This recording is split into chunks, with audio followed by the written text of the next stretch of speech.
UP की राजनीति में ओवैसी की एंट्री ने कई मायने हैं। पूर्वांचल के अपने दौरे में उन्होंने यह साफ संदेश दिया है कि अब यूपी ही नहीं बल्कि पूरे देश का मुसलमान किसी राजनीतिक दल के लिए वोट बैंक नहीं बनेगा और राजनीति में हिस्सेदारी की लड़ाई लड़ेगा।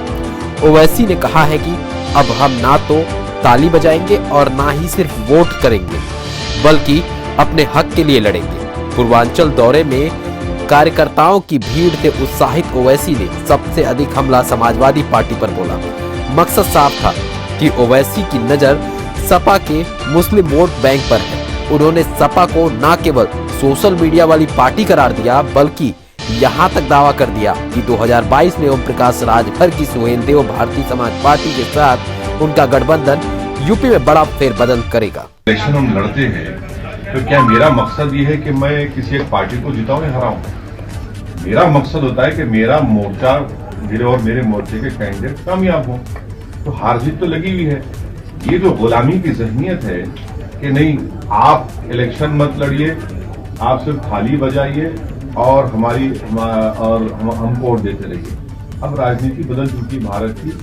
अब हम अपना हिस्सा चाहते हैं, हिस्सेदारी की लड़ाई हो रही है और मुझे यकीन है कि हम लोग आगे बढ़ेंगे। यूं तो ओवैसी अपनी राजनीतिक जमीन की तलाश और भविष्य की रणनीति बनाने के लिए पूर्वांचल के दौरे पर आए, लेकिन यहाँ जिस तरह उनके निशाने पर मुख्य रूप से समाजवादी पार्टी रही तो ये इसका मकसद साफ था कि AIMIM की नजर सपा के मतदाताओं पर है।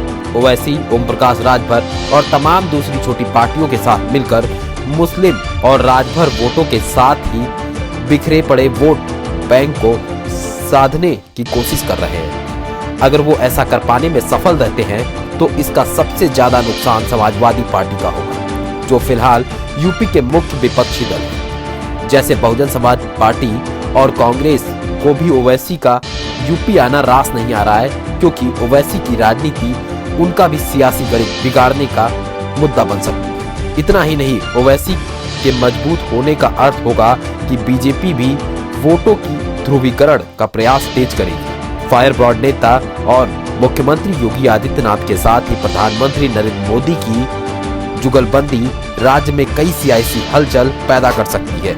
ओवैसी की यूपी में दस्तक के साथ सपा, बसपा और कांग्रेस हलकान है, तो वहीं बीजेपी को इसके अपने फायदे दिखाई दे रहे हैं। हालांकि कुछ हद तक खतरा भी उसके लिए है।